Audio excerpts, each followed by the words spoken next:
ಮಾದಕ ವ್ಯಸನಗಳಿಂದ ದೂರವಿರುವಂತೆ ತಹಸೀಲ್ದಾರ್ ಸುದರ್ಶನ್ ಯಾದವ್ ಸಾರ್ವಜನಿಕರು ಹಾಗೂ ಯುವ ಜನತೆಗೆ ಕರೆ. ಚಿಕ್ಕಬಳ್ಳಾಪುರ ಜಿಲ್ಲೆ ಚಿಂತಾಮಣಿ ತಾಲೂಕು ಆಡಳಿತ ವತಿಯಿಂದ ಹಮ್ಮಿಕೊಂಡಿದ್ದ ವ್ಯಸನ ಮುಕ್ತ ದಿನಾಚರಣೆ ಆಚರಿಸುವ ಸಲುವಾಗಿ ಸಾರ್ವಜನಿಕರಲ್ಲಿ ಹಾಗೂ ವಿಶೇಷವಾಗಿ ಯುವ ಜನತೆಗೆ ಜಾಗೃತಿ ಮೂಡಿಸುವ ನಿಟ್ಟಿನಲ್ಲಿ ಏರ್ಪಡಿಸಿದ್ದ ಜಾಥಾ ಕಾರ್ಯಕ್ರಮಕ್ಕೆ ಚಾಲನೆ ನೀಡಿ ಮಾತನಾಡಿದ ತಹಸೀಲ್ದಾರ್ ಸುದರ್ಶನ್ ಯಾದವ್, ವ್ಯಸನಗಳಿಗೆ ಸಿಲುಕದಂತೆ ಕರೆ ನೀಡಿದ ಅವರು, ಬದುಕು ಕಟ್ಟಿಕೊಳ್ಳಲು ದುಶ್ಚಟಗಳಿಂದ ಬಲಿಯಾಗದೆ ಜಾಗರೂಕತೆಯಿಂದ ಇರಬೇಕು.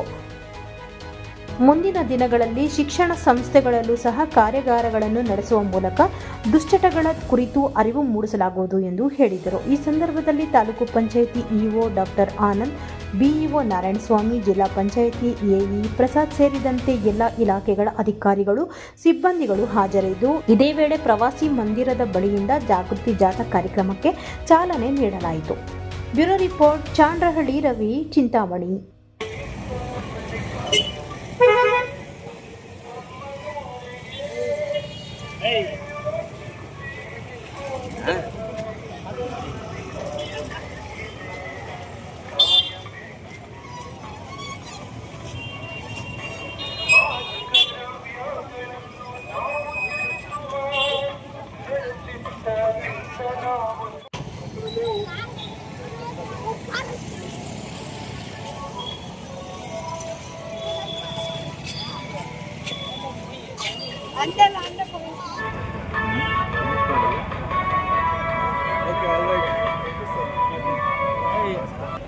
ಈ ದಿನ ಚಿಂತಾಮಣಿ ತಾಲೂಕಿನಲ್ಲಿ ಶ್ರೀ ಮಹಾಂತ ಯೋಗಿ ಶಿವಯೋಗಿ ಸ್ವಾಮಿಗಳ ಒಂದು ಜನ್ಮದಿನದ ಅಂಗವಾಗಿ ವ್ಯಸನ ಮುಕ್ತ ದಿನಾಚರಣೆ ಆಚರಣೆ ಮಾಡಬೇಕಾಗಿ ಸರ್ಕಾರದಿಂದ ಆದೇಶ ಬಂದಿದೆ. ಅದೇ ರೀತಿ ಜಿಲ್ಲಾಧಿಕಾರಿಗಳ ಆದೇಶದಂತೆ ಈ ದಿನ ಚಿಂತಾಮಣಿ ತಾಲೂಕಿನಲ್ಲಿ 1ನೇ ತಾರೀಕು ಆಗಸ್ಟ್ 2026ನೇ ತಾರೀಕು ಮಕ್ಕಳನ್ನ ಸೇರಿಸಿ, ಅದೇ ರೀತಿ ನಮ್ಮ ಎಲ್ಲ ತಾಲೂಕು ಮಟ್ಟದ ಅಧಿಕಾರಿಗಳು ಸೇರಿ ಈ ಒಂದು ಜಾಥಾವನ್ನು ಹಮ್ಮಿಕೊಂಡಿದ್ದೀವಿ.